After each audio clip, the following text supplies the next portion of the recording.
결핍은 우리를 어떻게 변화시키는가 파트 1. 이 책은 행동경제학자와 인지심리학자가 새롭게 제시하는 결핍학이라는 학문의 입문서와 같은 책이다. 결핍학은 경제학을 기반으로 한 행동경제학의 새로운 분야이다. 경제학은 인간 행동의 합리성을 전제로 한다. 합리적으로 판단하고 결정하는 한 그렇게 한다는 얘기이다. 그러나 실제 인간은 그렇게 합리적으로 행동하지 않는다. 이렇게 인간 행동이 드러내는 비합리성까지 포함하여 인간의 경제적 행위를 다루는 학문이 행동경제학이다. 이 책은 행동경제학적 관점에서 출발했지만 시간과 돈과 칼로리 등의 결핍에 초점을 맞추어서 인간의 경제적 행동을 설명하고 있다. 가난한 사람은 왜 계속 가난한 걸까? 바쁜 사람은 왜 계속 바쁠까? 이런 여러가지 문제의 해결책을 모색하는 과정에서 이들이 포착한 단서가 바로 결핍이다. 결핍이라는 주제를 행동경제학적 관점에서 접근하면 해결의 실마리를 얻을 수 있다고 보고 있다. 두 저자가 주장하는 결핍의 관점으로 바라보는 경제적 해결 방법을 살펴보자. 제2차 세계대전 말기 연합국은 한 가지 문제를 겪고 있었다. 독일군이 점령하던 점령지를 탈환했지만 그곳에 수많은 사람들이 굶어 죽기 직전이었다. 그들에게 음식을 어떻게 먹여야 문제가 없을까 고민하던 그때 미네소타 대학교의 한 연구팀이 실험을 시작했다. 피험자들은 그 환경과 최대한 비슷하게 맞춰 굶어야 했다. 장기간 굶은 뒤 피험자들의 신체가 새로 섭취하는 음식물의 양에 따라 어떻게 반응하는지를 살피는 실험이었다. 총 36명의 자원자가 실험에 참가했고 모두 기숙사에서 생활을 시작했다. 굶는 과정이 진행되고 실험이 끝난 뒤에 참가자들에게는 정신적 변화들이 나타나게 되었다. 그들은 식당에서 메뉴판이나 요리책에 집착했다. 그리고 영화관에서 영화를 볼 때도 음식이 나오는 장면에만 관심을 가졌다. 그러나 그것은 본인이 선택해서 음식을 최우선으로 생각한 것이 아니었다. 배고픔이 그들의 관심과 생각을 사로잡은 것이다. 이렇게 결핍은 정신을 사로잡는다. 우리가 어떤 종류의 결핍을 경험할 때마다 정신은 충족되지 않는 그 필요를 자동적으로 강력하게 추구한다. 그리고 이 결핍은 사람이 생각하는 방식을 바꾸어 놓는다. 최근에 한 연구에서 두 그룹의 피험자가 시험에 참여했다. 한 그룹은 서너 시간을 아무것도 먹지 않은 그룹이었고 한 그룹은 식사를 한 그룹이었다. 그들에게 주어진 실험은 간단한 것이었다. 화면에 나타났다가 사라지는 단어를 맞추는 실험이었다. 단어는 화면에서 0.033초 표시되고 바로 사라졌다. 이 실험에서 배고픈 사람들은 음식과 관련된 단어를 맞출 때 배가 부른 그룹보다 좋은 성적을 거두었다. 배가 고픈 사람들이 케이크와 같은 단어를 더 빠르게 인식하는 것은 그들이 의식적으로 그 단어에 집중했기 때문이 아니었다. 그리고 이런 현상은 배고픔에만 국한되지 않았다. 목이 마른 사람의 경우에는 물이라는 단어를 훨씬 더 빨리 인식한다는 사실을 확인했다. 결핍은 이렇게 항상 무의식적으로 작동했다. 결핍은 원치 않아도 인식의 대상을 빠르게 포착하게 만들었다. 우리의 주의를 사로잡는 결핍은 우리가 바라보는 대상을 인식하는 방식뿐만 아니라 세상을 해석하는 방식에도 영향을 미친다. 한 연구에서 여러 사람의 얼굴을 차례로 1초 동안 보여주고 사진 속 인물이 느끼는 감정을 판단하는 실험에서 외로움을 느끼는 사람들이 높은 점수를 받았다. 사회성이 부족하다고 생각한 그들은 다른 사람들이 느끼는 감정을 읽는데 더 예민할 수밖에 없었던 것이다. 결핍이 우리의 주의를 사로잡으면 우리가 생각하는 방식이 바뀐다. 결핍은 우리 정신의 가장 높은 곳에 앉아 우리에게 영향력을 행사한다. 결핍은 우리의 인지 대역폭에 속하는 능력의 용량을 축소시킨다. 인지 대역폭이란 정신의 수행 능력을 말한다. 온갖 형태의 모든 결핍은 인지 대역폭의 축소를 일으킨다. 그 결과 우리는 바람직하지 않은 일들을 겪게 된다. 일부 결핍의 사고방식. 결핍은 우리를 보다 효율적으로 만들기도 한다. 보통 회의를 하는 경우 초반에는 집중되지 않고 모호하고 겉도는 이야기들로 회의가 채워진다. 그러나 회의가 중간쯤 진행되는 시점에서 반전이 일어난다. 사람들은 주어진 과제를 완수하기 위해 온 힘을 기울인다. 그리고 회의 시간의 중후반은 거의 구체적인 성과를 내놓는다. 이를 중간 궤도 수정이라고 하는데 이것이 결핍이 정신을 사로잡을 때 나타나는 결과를 잘 보여준다. 시간의 결핍을 유발하는 빠듯한 마감 기한은 정신의 집중을 유도한다. 시간이 부족할 때 사람들은 보다 많은 것을 얻어낸다. 이 책에서는 이 효과를 집중 배당금이라고 부른다. 저자들은 이를 알아보기 위해 스마트폰 게임 앵그리버드를 기반으로 비슷하게 앵그리 블루베리즈라는 게임을 만들었다. 게임의 유저는 가상의 새총에 블루베리를 넣고 와플을 쏴서 맞추는 게임이다. 저자들은 일부 참가자들에게는 6개의 블루베리를 주고 일부 참가자들에게는 3개의 블루베리를 주었다. 6개를 제공받은 사람들은 부자의 역할이고 3개를 제공받은 사람들은 가난한 사람의 역할을 기대한 것이다. 점수를 보면 당연히 더 많은 블루베리를 제공받은 6개의 부자 그룹이 총점이 더 높았다. 그러나 자세히 들여다보면 3개의 블루베리를 제공받은 그룹이 더 정확한 사격을 한 것으로 나타났다. 결핍은 사람이 자의적으로 쉽게 할 수 없는 것을 가능하게 해준다. 지나친 집중의 결과 터널링. 2005년 아마릴로 소방서의 브라이언 헌튼 소방관이 사망했다. 그런데 그가 죽은 이유는 화재 진압이 원인이 아니었다. 화재 현장으로 달려가던 소방차에서 떨어져 사망한 것이었다.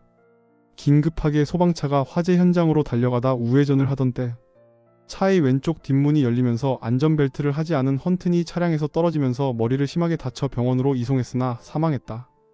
평소 자기 차를 운전할 때 안전벨트를 잘했던 그가 왜 소방차에서는 안전벨트를 하지 않았던 것일까? 소방서의 경보가 울릴 때 소방관은 시간 결핍에 직면하게 된다.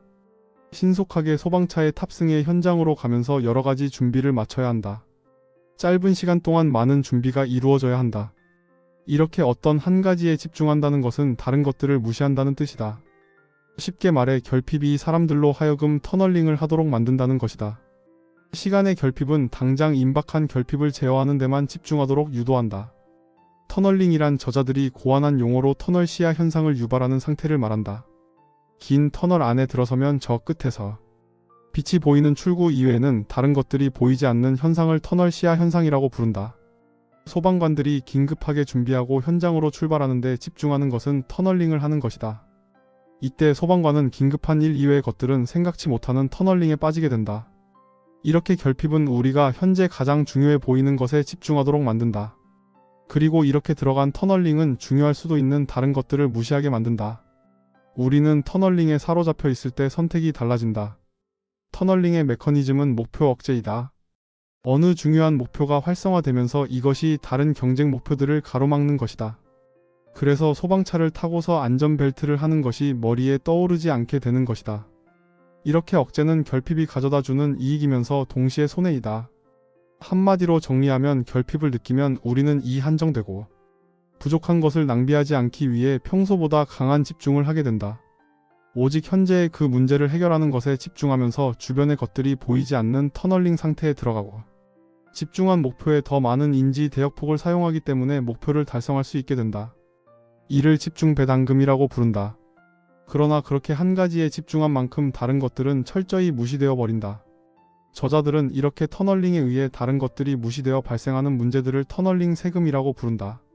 한마디로 터널링 상태는 이득이 될 수도 있지만 손해가 될 수도 있다. 2장 정신에 부과되는 세금.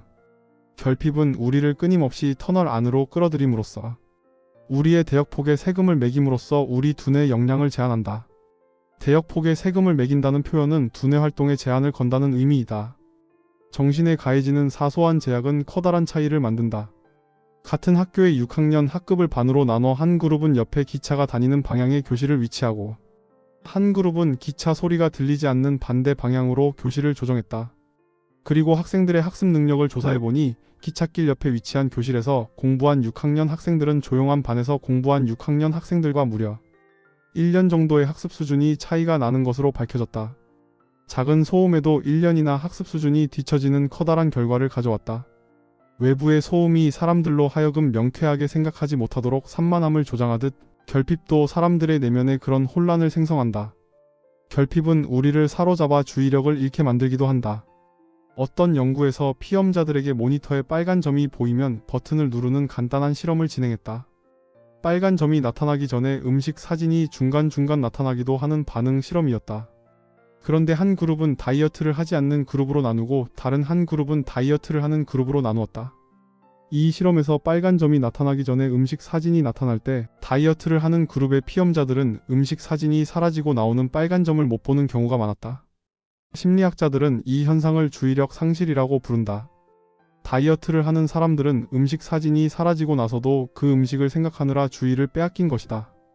이런 주의력 상실은 인식할 수도 없는 짧은 순간에 일어난다. 여러 실험들은 결핍이 대역폭에 세금을 부과하므로 유동성 지능을 낮출 뿐만 아니라 자기 절제 능력을 감소시킴을 증명하고 있다. 인도의 경제학자 아난디 마니와 함께 진행한 현장 연구에서 저자는 흥미로운 사실을 발견했다. 인도 농민들은 수확 후 한 번의 소득을 받는데 수확 이전과 이후의 테스트 점수에서 수확한 이후에 넉넉한 상태일 때 레이븐 테스트에서 25%나 더 많은 정답을 맞췄다. IQ 점수로 환산하면 9에서 10점에 해당하는 차이였다. 대역폭 세금은 강력한 방식으로 우리를 바꾸어 놓으며 세금의 규모가 매우 크다는 사실도 우리를 충격에 빠뜨린다. 대역폭에 부과된 세금으로 인해 발생하는 여러 행동들을 우리는 그 사람의 해당 기술의 부족, 관련 지식의 부족 등의 그 당사자의 개인적인 문제로 인식하기도 한다. 그러므로 이제 우리는 결핍에 대한 인식의 폭을 넓힐 필요가 있다. 3장 짐 꾸리기와 느슨함. 트레이드오프 사고. 아무리 부자라고 해도 무한대의 부자는 세상에 없다. 10달러를 지출하면 그의 재산에서 10달러가 줄어든다. 그러나 많은 사람들은 10달러 어치의 물건을 구매할 때는 아무런 트레이드 오프가 존재하지 않는 것처럼 행동한다. 트레이드 오프 사고란 저자가 만든 용어로 어느 하나를 얻으려면 포기해야 할 어느 하나를 생각하는 사고를 말한다. 결핍은 충족되지 않은 모든 필요들이 그 사람의 주의를 사로잡고 정신의 맨 꼭대기에 자리를 잡게 만든다. 이를 여행 가방으로 비유하면 큰 여행 가방은 아무거나 넣어도 여유가 있어서 괜찮지만 작은 여행 가방은 우선순위에 따라 어떤 것들은 포기해야 하는 상황으로 표현할 수 있다. 결핍은 부정적인 결과를 초래하지만 느슨함은 결핍이라는 정신적 상태를 경험하지 않은 결과이다. 느슨함은 우리에게 둘 중 하나를 선택하지 않을 자유를 준다. 둘 다 선택할 수 있으니 말이다.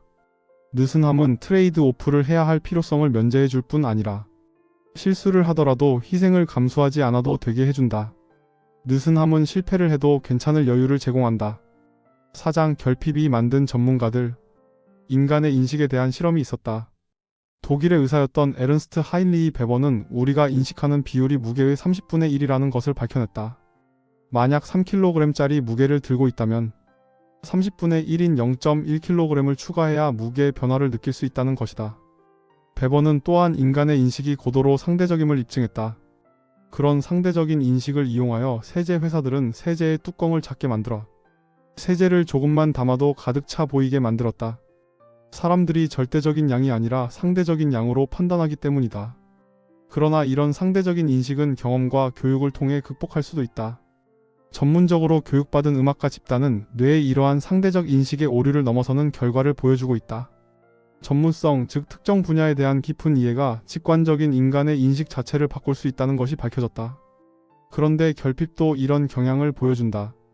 결핍은 느슨함이라는 사치를 누릴 수 없기에 가지고 있는 가치를 정확하게 이해했다. 가난한 사람들은 1달러의 가치를, 바쁜 사람들은 1시간의 가치를, 다이어터들은 1칼로리의 가치를 잘 알고 있다. 마케팅 연구자들은 마트에서 쇼핑을 마치고 나오는 사람들에게 구매한 물품의 가격을 물어보았다. 부유한 쇼핑객들은 제대로 답을 하지 못했으나 저소득층에 속하는 사람들은 보다 정확하게 기억했다. 또한 보스턴의 통근자들에게 택시 요금을 물어보았을 때도 상대적으로 덜 부유한 사람들이 부유한 사람들보다 3배나 더 정답을 맞췄다. 일련의 연구에 의하면 가난한 사람들은 합리적으로 행동한다는 것으로 밝혀졌다. 인간의 인식에 있어서 또 다른 문제는 인간의 뇌가 인식 과정에서 시각적인 자료를 해석하기 위해 맥락적 단서들을 활용한다는 점이다. 그리고 주변 정보를 인식하여 판단하면서 현실을 왜곡하는 착시 현상을 일으키기도 하는 것을 알아냈다. 시각기관은 사물을 이해하기 위해서 이미지 속에 들어있는 배경의 단서들을 활용하는데 그 정보를 해석하여 대상에 반영한다. 경제학자 리처드 탈러는 실험으로 사람들이 돈과 관련된 인식에서도 맥락에 따라 돈의 기준이 달라진다는 것을 밝혔다. 그러나 가난한 사람들은 맥락에 따라 제시한 금액이 차이가 나지 않았다. 그들은 보다 일관성 있는 답변을 내놓았다. 그들은 맥락에 휘둘리지 않고 오로지 자신의 내면적인 측정 기준에만 의존해서 1달러가 어느 정도의 가치를 가지고 있는지를 파악했다. 가난한 사람들은 수입과 지출을 잘 맞추는 전문성을 가지고 있다. 그러나 이 전문성이 장애물이 되기도 한다. 이 전문성이 가져다주는 집중에는 터널링이 뒤따르고 이 터널링은 그들을 부정적인 결과의 수렁으로 끌어들인다.